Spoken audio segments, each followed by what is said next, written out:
कृषि दर्शन देखैया जम्मो किसान भाई मन ला और जवान साथी मन ला राजेंद्र साहू के जय जोहार। किसान भाई हो, आप मन अभी देखत हो कि झमाझम पानी गिरत है। और जब झमाझम पानी गिरत है, वे पानी गिरथे और ये नरवा के बाद नदिया और नदिया के बाद सागर में चले जाते।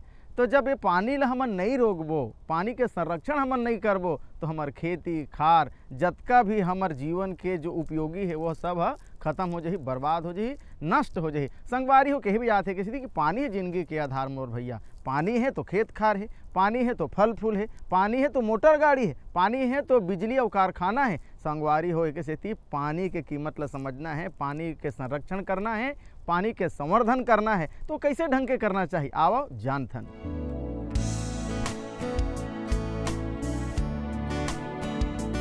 कोई आपसे कुछ कह रहा है कभी आंसू तो कभी ओस की बूंद बनकर, कहीं तालाब तो कहीं समंदर।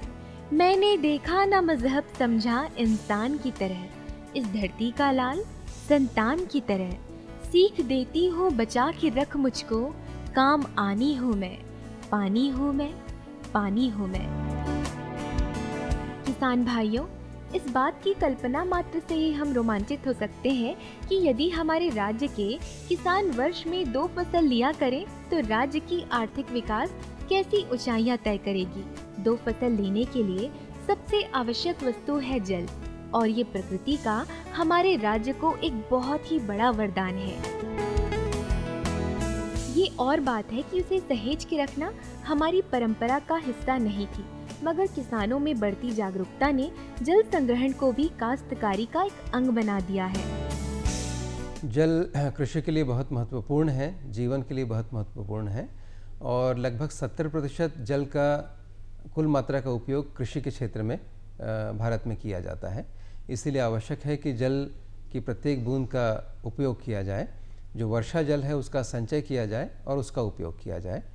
छत्तीसगढ़ राज्य में लगभग 70% भूमि जो है असिंचित है, और इसके लिए विश्वविद्यालय ने एक विशेष मॉडल विकसित किया है, जिसमें प्रक्षेत्र के अंदर ही जल का संचय करने के लिए किस तरह से डबरी बनाई जाए और उसका उपयोग कर खरीफ के बाद की फसलों को जीवन दिया जा सके। ये प्रादर्श बहुत बड़े स्तर पर राज्य में लागू किया गया है। दुर्ग जिले के बालोद क्षेत्र में वर्षा जल संग्रहण के अनुपम उदाहरण देखने को मिल रहे हैं। वर्षा काल के जल संरक्षण, संग्रहण और संवर्धन वहाँ एक आवश्यक प्रक्रिया के तौर पर किया जा रहा है। जल का संरक्षण हर तरह से इंसान के लिए जीवन दायिनी साबित होता है।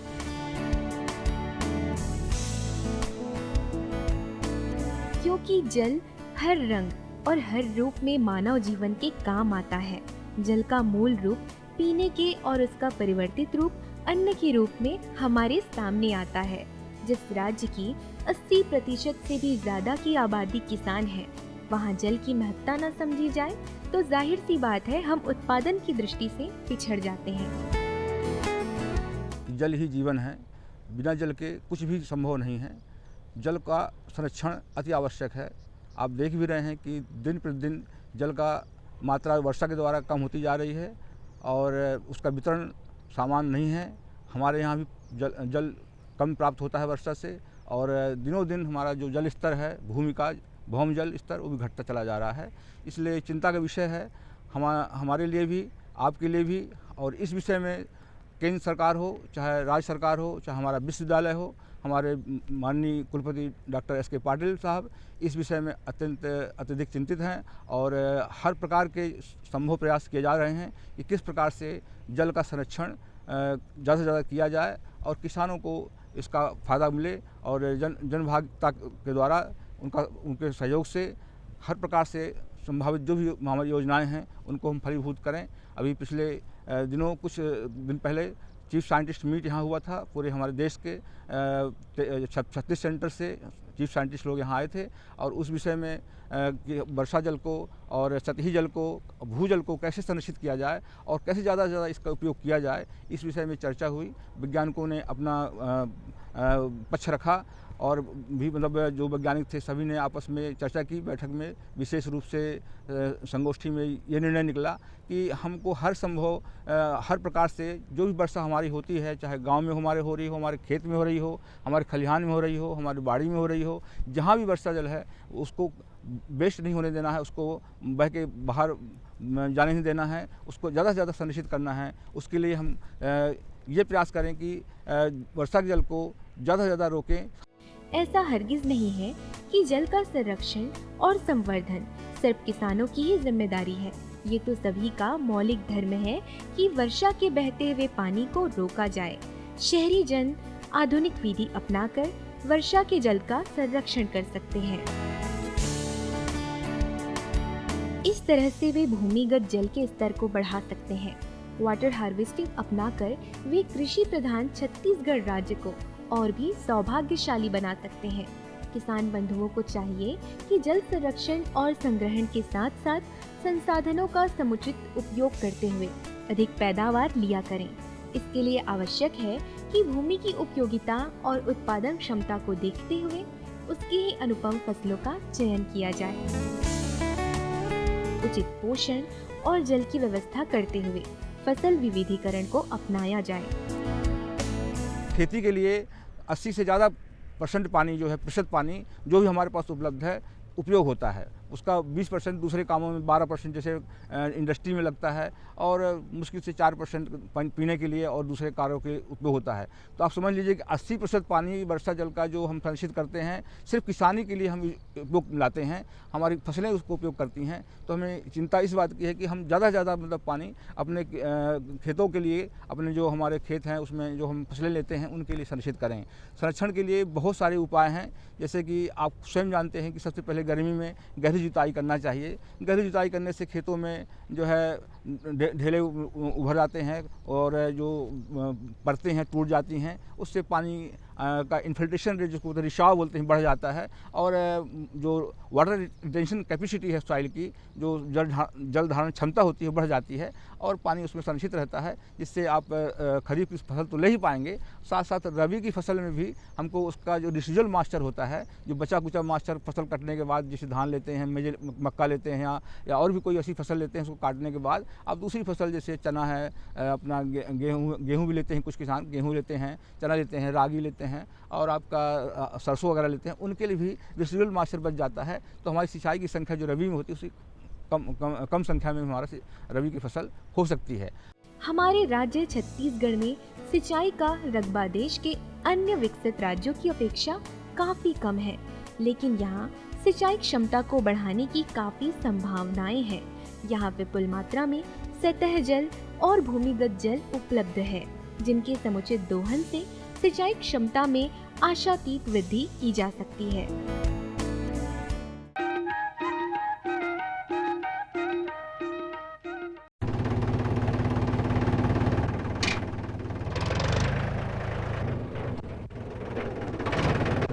अरे हरकू वाह, बीज, कीटनाशक और आज खाद भी। अरे इतना खर्चा कहाँ से? अरे खर्च की चिंता किसे है, मेरे पास है ये किसान क्रेडिट कार्ड। कार्ड? अरे बैंकों द्वारा जारी इस कार्ड से किसान उसकी सीमा तक की रकम कभी भी बैंक से निकलवा सकता है और खेती बाड़ी की सामग्री कभी भी खरीद सकता है। तो हरकू भैया एक कार्ड मेरे लिए भी। किसान क्रेडिट कार्ड के लिए नजदीकी बैंक से संपर्क करें और पाएं ढेर सारे लाभ। मेरे साथ बोलो ए बी। अरे नादान, बच्चे को एबीसी सिखा रहा है। अरे काम धंधे की एबीसी तू कब सीखेगा? ये देख विज्ञापन, तेरे जैसे कृषि विज्ञान सीखे हुए युवाओं के लिए भारत सरकार के कृषि मंत्रालय ने एक योजना बनाई है, ACABC। ACABC? जी हाँ, ACABC यानी एग्री क्लिनिक्स और एग्री बिजनेस सेंटर। इसके तहत कृषि विज्ञान पढ़े युवाओं का चयन होने पर उन्हें मुफ्त ट्रेनिंग दी जाती है और हाँ, अपना कारोबार चलाने के लिए बैंक से लोन भी मिलता है। इसके साथ ही अगर युवा अपने इलाके के किसानों की खुशहाली के लिए उन्हें खेती बाड़ी व अपने कारोबार से जुड़ी लाभदायक जानकारी देते रहेंगे तो उन्हें लोन पर 36 से 44% तक की सब्सिडी भी मिलेगी। तब तो मैं जरूर सीखूंगा काम धंधे की एबीसी। शाबाश, चलो अपनाएं स्वरोजगार, खेती में हो विकास अपार।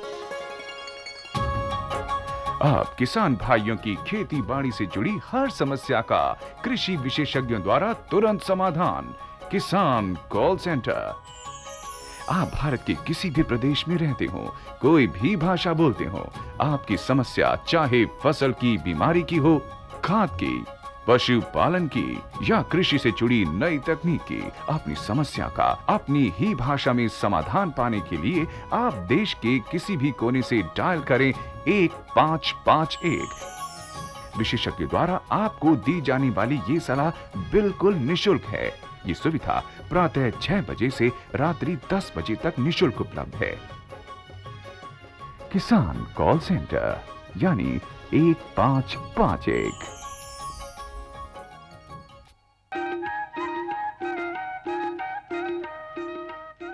किसान भाई हो, वर्षा के पानी ला अगर हमन नहीं रोकबो, आप मन भुइयाँ के भगवान और किसान मन हा, और जब वर्षा के पानी ला हमला नरवला रोक के, डबरी बना के, तरिया बना के, हमर किसान भाई मन के जन जोन खेती किसानी करा थे ओमन अपन खेत ला एक डबरी बना ले है और डबरी बना के घलो जन संरक्षण करत है। वैसने आपो मन करू किसान भाई हो, तभे तो हमर मन के आमदनी हा, इनकम हा बाढ़ी किसान भाई हो। तो एकर सेती कर संरक्षण बहुत जरूरी है। कैसे करना है इला देखो। हमारे राज्य में सिंचाई के मुख्य साधन इस प्रकार से हैं: नहरें, नलकूप, तालाब, कुआं। इसके अलावा कुछ प्राकृतिक साधन हैं जिसके जरिए इस राज्य में सिंचाई की व्यवस्था बनाई गई है। मगर पाया गया है कि सिंचाई के ये साधन अपर्याप्त हैं, क्योंकि वर्षा काल के उपरांत जल के ये स्रोत उतनी मात्रा में जल की उपलब्धता नहीं करा सकते, जिससे कि हमारे राज्य के किसान 2 फसली हो सकें। इस समस्या का उपाय हमारे हाथों में ही है। पूरी कोशिश की जानी चाहिए कि खेत का पानी खेत में ही रोका जाए। गांव-गांव में नए तालाब निर्मित किए जाएं, ताकि जल का संग्रहण हो सके। खेत और खेत के ऊपरी भूभाग में डबरी का निर्माण किया जाए। वाटर हार्वेस्टिंग स्ट्रक्चर हम अपने छत्तीसगढ़ में देसी भाषा में डबरी बोलते हैं। डबरी बहुत ही अच्छा मतलब उपयोगी स्ट्रक्चर है, जिसको हमारे छत्तीसगढ़ में किसान भाई बनाते भी हैं। बहुतायत संख्या में हमको लगता है भारतवर्ष में सबसे ज़्यादा डबरी की संख्या हमारे छत्तीसगढ़ में ही है। हर किसान के खेत में डबरी का निर्माण हुआ है, अपने यहाँ हो भी रहा है। तो डबरी जब हमारा 1 एकड़ का 1 हेक्टेयर का खेत है, तो 1 हेक्टेयर में आप उसके 10वें भाग में छोटी सी डबरी बना सकते हैं, जो हमारी 1000 घन मीटर पानी को इकट्ठा करेगी। और डबरी को हमेशा जो ढाल के नीचे साइड में बनाते हैं, जहाँ पर पानी एकत्रित हो खेत का हमारे इकट्ठा हो जाए। और उससे हम यदि कोई ऐसी बीच में अवर्षा की स्थिति आती है तो हम खरीफ की फसलों को भी सींच सकते हैं। और यदि नहीं आती है तो कोई बात नहीं, वही पानी हमारा जो है रबी फसल के लिए बचा रहता है। तो रबी फसलों में उस पानी को हम उपयोग कर सकते हैं। तो जल संरक्षण का सबसे अच्छा, खासकर किसानों के लिए, हमारे एग्रीकल्चर के लिए, हमारे छत्तीसगढ़ के लिए डबरी है। शहरी जनता भूमि जल स्तर को बढ़ाने में अपना योगदान इस तरह से दे सकती है कि वो अपने पक्के मकानों की छत में गिरने वाले वर्षा के जल को वाटर हार्वेस्टिंग द्वारा भूजल तक अनिवार्य रूप से पहुंचा दें। किसान भाइयों को चाहिए कि वो 2 खेतों के बीच मेड़ की बजाय नाली बनाएं। साथ ही भूमि में जल की रिसन बढ़ाने के लिए बरसात के पानी को खेतों के आसपास एकत्रित और संग्रहित करना चाहिए। अब होता है जहाँ पे हम खेती नहीं करते हैं, लेकिन हमारे जो प्लांटेशन क्रॉप्स हैं वहाँ पर हैं, जहाँ बंडर फील्ड नहीं, जैसे हमको भाटा हो गया, हमारा ऊपरी वाले पोर्शन हो गया, जैसे वहाँ पर टिकरा होता है बस्तर में, तो ये ऊपरी क्षेत्र है जहाँ पर स्लोप ज़्यादा होता है। वहाँ पर हम जो कम पानी चाहने वाली फसलें लेते हैं, लेकिन हम वहाँ प्लांटेशन क्रॉप ज़्यादा लगाते हैं, हार्टिकल्चर क्रॉप्स जैसे लगाते हैं, जैसे आंवला हो गया, बेर हो गया, हमारा नींबू वगैरह हो गया, इस टाइप के हम पौधे लगाते हैं, बिही हो गई। तो उनको भी पानी चाहिए, उनके लिए पानी संरक्षित करने के लिए हमको वहाँ पर अंडरग्राउंड वेजेस बनाने पड़ते हैं। जैसे स्लोप है, स्लोप में हम इसको काट के स्लोप को यहाँ पर पॉलीथीन बिछा देते हैं अंदर, और जो पानी जो अंदर से बह के आता है सब सरफेस का पानी, वो हमारी पॉलीथीन में रुक जाता है। पॉलीथीन होने के कारण, मतलब प्लास्टिक की पन्नी है उसमें रुकता है, तो उससे रुकने के कारण कि मॉइस्चर वहाँ पर कंजर्वेशन ज़्यादा हो जाता है। उससे हमारे जो पेड़ पौधे हमने लगाए हैं प्लांटेशन क्रॉप, उसमें अच्छा मतलब उत्पादन मिलता है। और ऐसे हमारे प्रयोग हमारे छत्तीसगढ़ में किए गए हैं और सफलतापूर्वक हम उसका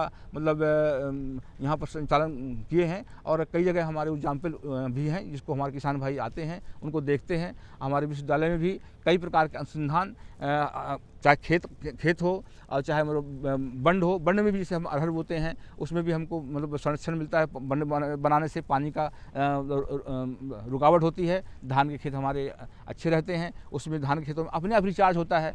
खेत में आर्द्रता, नमी और भूमि से सूक्ष्म वाहिनी कैपिलरी में जल प्रवाह को बनाए रखने के लिए पोखर बनाएं। खेत की नालियों को पोखर से जोड़ें। पोखर में जल के रुकने से भी भूमि जल स्तर बहुत तेजी से बढ़ता है। 1 एकड़ खेत में 2-3 पोखर बनाए जा सकते हैं। पोखर में जल के आवक और निकासी की व्यवस्था करें। सड़क के दोनों ओर पोखर, स्वेल, उथली क्यारियां पानी को रोकने और रिसन को बढ़ाने में सहायक होते हैं। इससे पेड़ पौधे तेजी से बढ़ते हैं। बाड़ी होती है, बाड़ी में हमारे किसान भाई बहुत सारी सब्जी भाजी अपने रोज़मर्रा के काम गुजारा के लिए सब कुछ वहाँ लगाते हैं।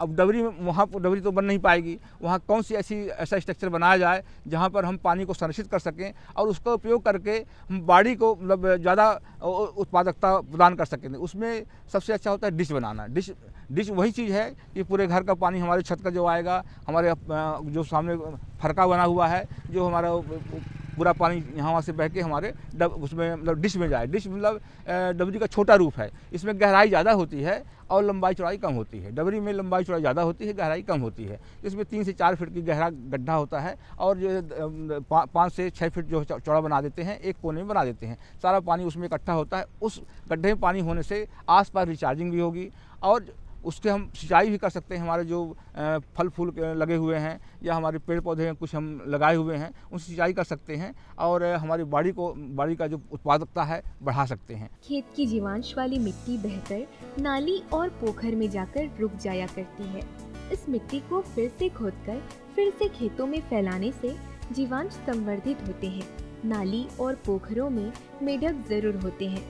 यही मेढक फसलों के कीटों को नाश करने में सहायक होते हैं। पोखरों में रहने वाले केंचुए भूमि की उर्वरा शक्ति को बढ़ाने का काम करेंगे। इसी तरह से पूरी कोशिश की जानी चाहिए कि खलिहान का पानी खलिहान में रोके और घर का पानी घर के आसपास ही सोक पीट के माध्यम से रोके।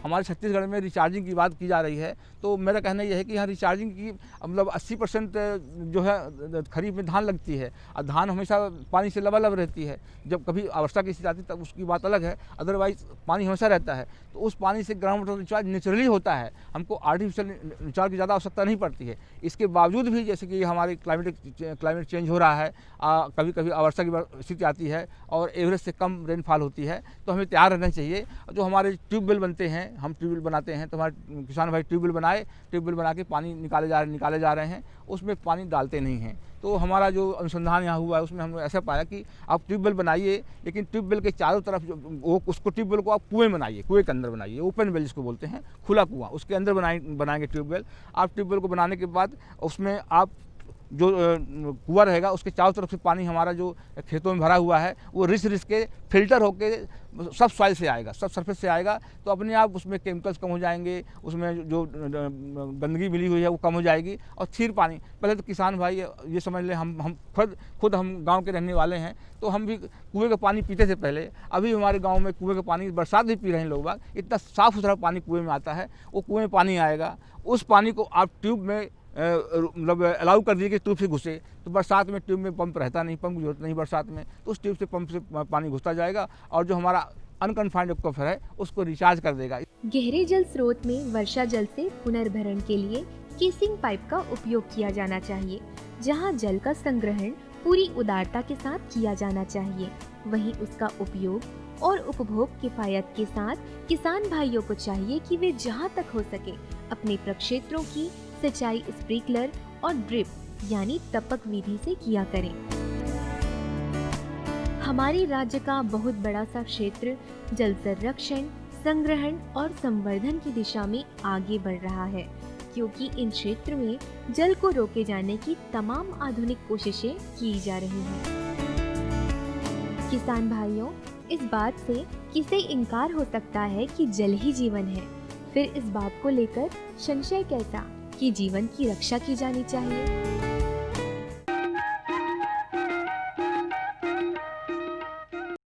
ये घटौंदाला छोड़ बाई घटौंदाला छोड़ वो घटौंदाला छोड़ घटौंदाला छोड़ भाई घटौंदाला छोड़ वो घटौंदाला छोड़ ये घटौंदाला छोड़ बाई घटौंदाला छोड़ वो घटौंदाला छोड़ घटौंदाला छोड़ भाई घटौंदाला छोड़ वो घटौंदाला ए भुजालर संदे तोर घेरी घेरी बर जेऊ घटौंदाला छोड़ तोर भुजालर संदे तोर घेरी घेरी बर जेऊ घटौंदाला छोड़ भुजालर संदे मोर घेरी घेरी बर जेऊ घटौंदाला छोड़ ए राख धरे भूसा धरे पैरी माजन बर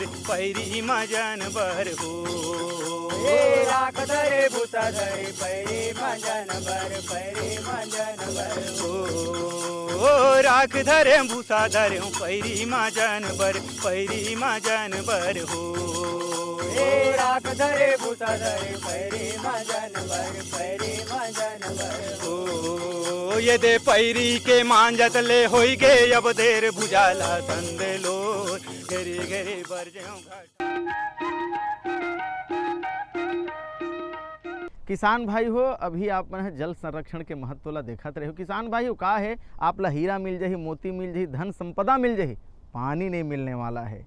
पानी ला आप मन हा पैसा से भी नहीं खरीद सको। कहे भी जाते कि अभी आप मन देखता हो कि अलग अलग राज्य हा अपन अपन जो क्षेत्र में नदियाँ है ओकरों पर लड़ाई होत कि हमार पानी यहाँ तक रोकना है, ये पानी वहाँ तक नहीं जाना है। तो ऐसने ये समस्या है हमरो गांव में, हमरो घर में, हमरो देश में घलो आही। तेकर स्थिति संगवारी हो कि पानी के कीमत ला समझना है। अगर पानी बह जाही किसान भाई हो, नदिया में, नरवा में, ढोड़गा में, समुद्र में चल दी तो हमर मन के जीवन हाँ अबिरथा हो जाही। तो एक सेती सब कुछ मिल जाही, पानी नहीं मिलने वाला है। तो पानी के कीमत ला समझना है, पानी ला बचाना है, पानी के संरक्षण और संवर्धन करना है। पानी के संरक्षण संवर्धन हाँ हमार जीवन के संरक्षण और संवर्धन है। तो किसान भाई हो, मैं आपसे विनती करत हूँ कि एक एक बूंद पानी ला अपन बचाओ, पानी ला बचा के ओकर कीमत ला अपन समझाओ। किसान भाई हो, आप मन समृद्ध हो कि पानी ला बचा के अवैया बेरा में नवा नवा जानकारी, नवा विधि लेके फिर आवो।